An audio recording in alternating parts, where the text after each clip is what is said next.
Halo sahabat pemirsa dimanapun berada, kembali bersama saya Abot Official. Video kali ini kita akan membahas jenis-jenis esai. Jadi sebelum teman-teman melakukan atau membuat esai, maka teman-teman wajib mengetahui atau wajib menonton video ini hingga selesai teman-teman.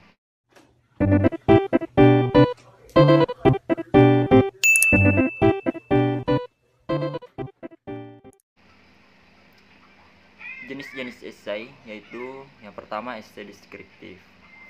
Esai deskriptif biasanya bertujuan menciptakan kesan tentang seseorang, tempat, atau benda. Bentuk esai ini mencakup rincian nyata untuk membawa pembaca pada visualisasi dari sebuah subjek. Rincian pendukung disajikan dalam urutan tertentu.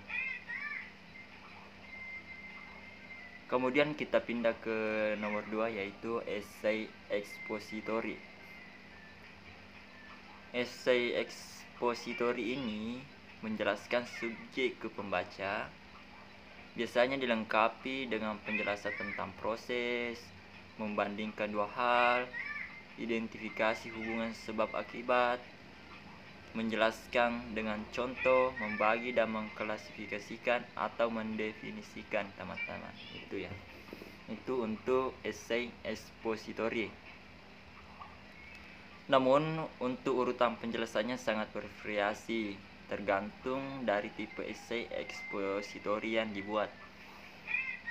Esai proses akan menyajikan urutan yang bersifat kronologis berdasarkan waktu ya.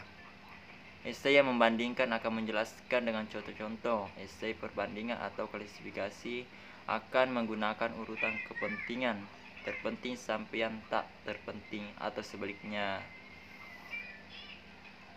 Esai sebab akibat mungkin mendefinisikan suatu sebab atau meramalkan akibat atau sebaliknya, mulai dengan akibat dan mencari sebabnya. Itu esai nomor 2 ya tadi. Kemudian kita lanjut ketiga yaitu esai naratif. Untuk esai naratif biasanya itu menggambarkan suatu ide dengan cara bertutur.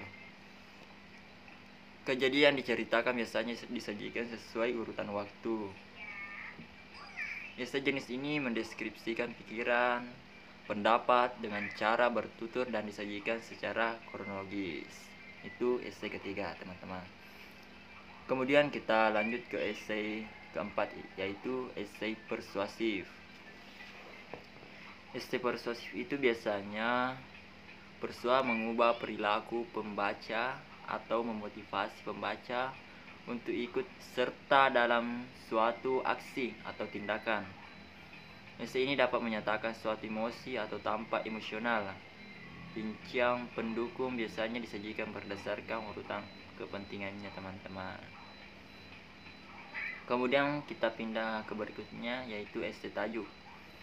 Jenis esai ini sangat familiar dijumpai di dalam media cetak seperti surat kabar atau majalah.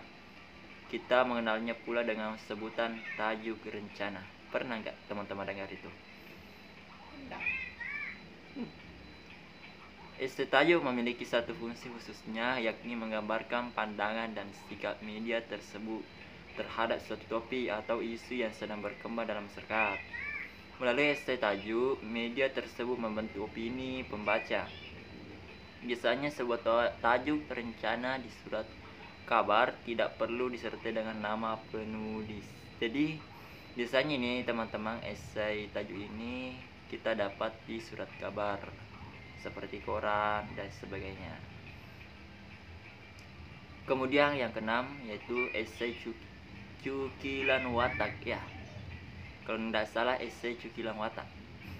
Jenis esai yang satu ini memperbolehkan seseorang menulis menjabarkan beberapa segi dari kehidupan individual seseorang kepada pembaca. Melalui esai cukilan watak tersebut, pembaca dapat mengetahui sikap penulis terhadap pribadi yang dibicarakan.